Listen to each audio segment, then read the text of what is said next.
I enjoyed that character arc as well. I just thought she was weird in the beginning, but when she finds the baby, she cares for it. So it's, huh? She does it for profit. Yeah, she does it for profit. Yeah, she wants more money. She wants to charge another $500. Right, you know. She's gonna hold it over his head. She wasn't doing it to be nice to the baby. Like, she couldn't care less. Right. But by the end, you kind of feel like she really cares for Mando. Yeah, because it's, you know, the guy's a single. You know nothing about parenting. My question is, do you? Yeah, at this point, but no, you know of parenting for the money. That's basically what it is. What it seems like, right? But that does somewhat change. I mean, so because we're jumping all over the place here, but you know, he goes in to look for work, and they know he's a Mandalorian, and apparently Mandalorians are all bounty hunters, I guess, but not all bounty hunters are Mandalorians. I guess we're at that point now. So, but when they ask him about it, like when he asks for work in the cantina, he's basically told, "There's no work for your type." And he's like, I'm not looking for that kind of work. And they're like, well, from where I stand, that's the same thing or something like that. Like, you're in the same situation. And that's when the guy who hires him to help him get this extremely good mercenary is like, oh, I got work for you. And which was weird because like a minute earlier, the bartender was like, oh, bounty hunters can't do business here. They're not allowed. Right. Which you would believe that's hinting to the fact that this is the bar where Han was or did shoot first. Yes, and that's that situation caused them to not let bounty hunters in the bar. You think? You think there was a corporate policy put in? That said, yeah, I would assume. Yeah. Clause 2, verse 4, Section A states there will be no bounty hunters, no bounty hunter work done, or no bounty. Which means the bounty hunter had to shoot first. Otherwise, he was just defending himself, and you can't outlaw that. I will concede. It's good we have like 7 listeners because they're all furious at us right now. 15 minutes in, I think we lost 4. Okay, so we meet Tonto for the episode, right? And he says, "Hey, I got something for you. Again, here's what I got." Mando knows of this particular bounty, gives him the warning, and says, "Hey, listen, you want to take her on your own? Have a good luck. I'll see you later." No, but I need your help. Okay, well, you need X, Y, and Z. And within a day, he comes back with X, Y, and Z because he wants this bounty, because he wants to prove to the guild that he's worthy. But he's riding the back of the Mandalorian in order to do that. So, is that scoundrel-like? Is that... Of course it is. Is that... Yeah. Is that scoundrel-like? Is it... Hey, you're going to help me? Ingenious, too, by the way. Yeah. It's ingenious. There was no way he was going to get that bounty. Of course not. The reason why he ended up with it is because none of the legitimate bounty hunters wanted it. Right, because they know how tough they've heard, much like everybody hears the Mandalorian is God, but they heard that this Mandalorian, this bounty, is the toughest of the tough. Yes. And something about her bothers me we'll get into later, but sure. Before we get there, it's great when he's like, give me the fob and meet me here, and he just breaks the fob. He's like, I got it all memorized up here. Yeah, it's good on him because I can't remember 10 minutes ago, but that's okay. So so they go and they meet him and they meet up and they get all the things that Mando requested he has, and they go off into the desert in search of Lady Antebellum, we'll call her, just because I can't remember her name. The girl from Agents of S.H.I.E.L.D. Yes. Who this part we'll get to it later, but this part was a great part. But they go off off into the thing, and they set up camp and they sleep for the night, and then they continue on. Comes there's nothing really much that comes in between. Maybe some dialogue, but really there was nothing much. I think more of the episode was contained on the battle at the end. Well, no, but you do have the Tusken Raiders show up, right? Oh, the Tusken Raiders show up and they need passage through the desert. So right, yes, which is a cool little callback because you end up with the Tusken Raiders that, knocked out Luke, right? right. Type thing. You're on Tatooine. You have the ties to Luke already. Now you see Tusken Raiders, so you think of that scene. And you think with the callback with the Tusken Raiders, but more or less the communication with the Tusken Raiders, you would think that Tonto is learning from Mandalorian, which again is scoundrelous. You know what I mean? Scandalous or scoundrelous, however you want to put it, because with him riding the Mandalorian's back, he's learning without really learning. Because he's wanting to be the number one guy. Knowledge.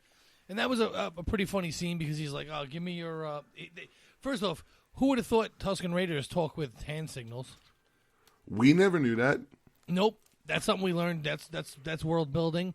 They do sign language. Mm-hmm. I mean and Mando knows how to talk their language, and he ends up giving over the guy's binoculars, which were brand new. He's like, "I know," and they get back on the speeders, and they get their passage through.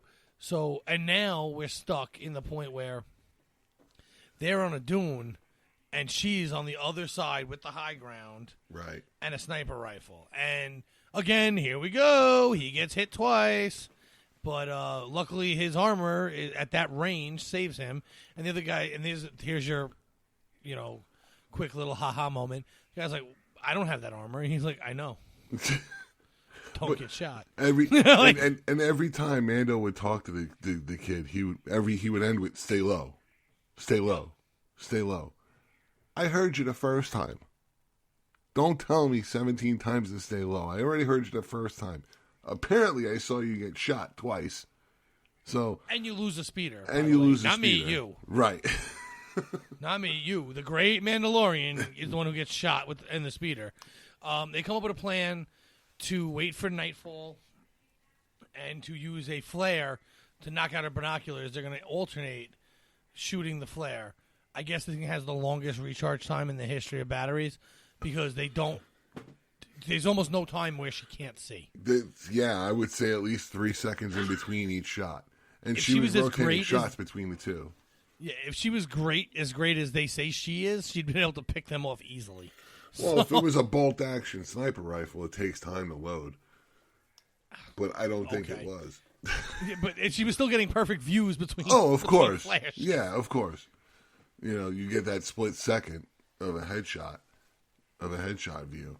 But she does shoot them off. Yeah, she does shoot them off. She shoots Mando off, and but they do make it to her. They end up winning the fight or whatever and taking her prisoner, right? Right. And the reason why is because even though Mando got shot off and then he gets shot again and knocked over, he's able to get up to his feet. The other kid, you got to give him credit. I mean, he fought a good fight for a newbie, right, really, against a master.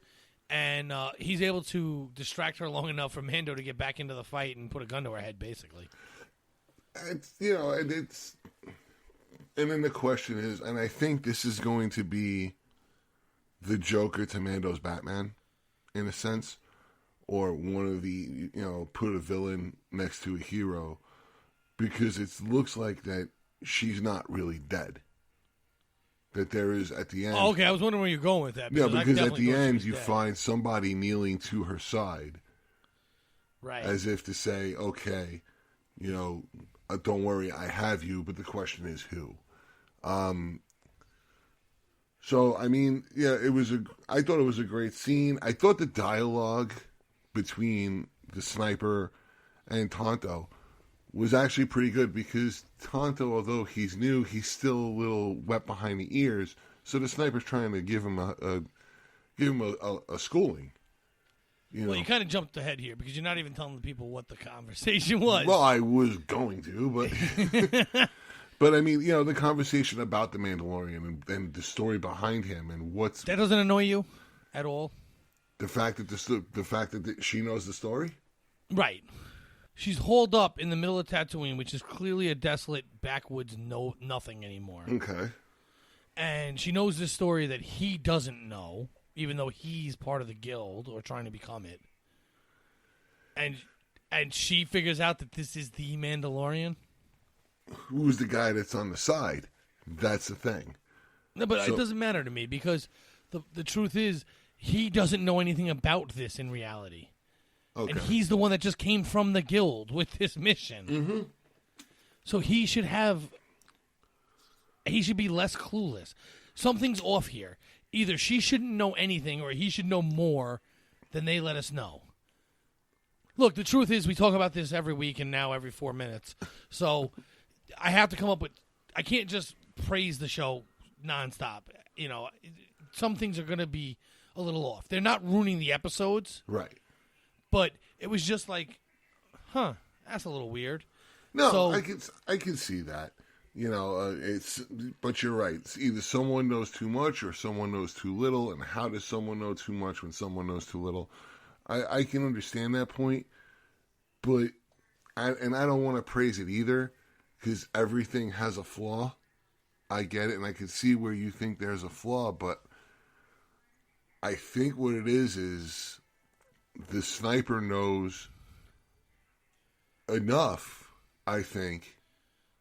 You know, the sniper knows enough from either somebody that's feeding her information or that she knows of him because, you know, the Mando knows the sniper.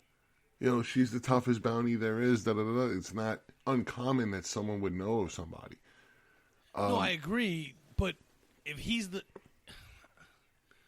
he also has a bounty on him, so the I don't know. No. Go ahead. The kid should know of him because there's also a bounty on Mando.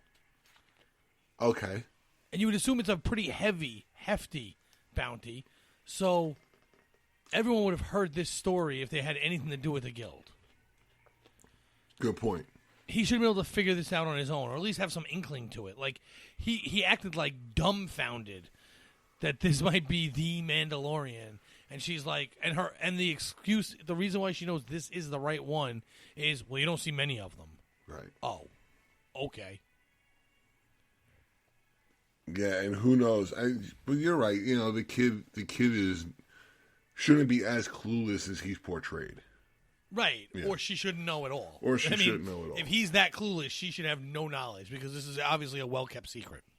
You know, like, She knows he took a high acquisition target. Some say it's a baby. Like, just come out, at this point, just come out and say, you know it's a baby. Right. I mean, yeah, if everybody already knows, all the information should be put out. It shouldn't be kept a secret amongst each and every Mandalorian. The scene just, it bothered me a little bit.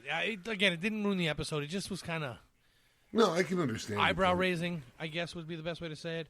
But the point of it is, taken in a vacuum, the scene is phenomenal. Right.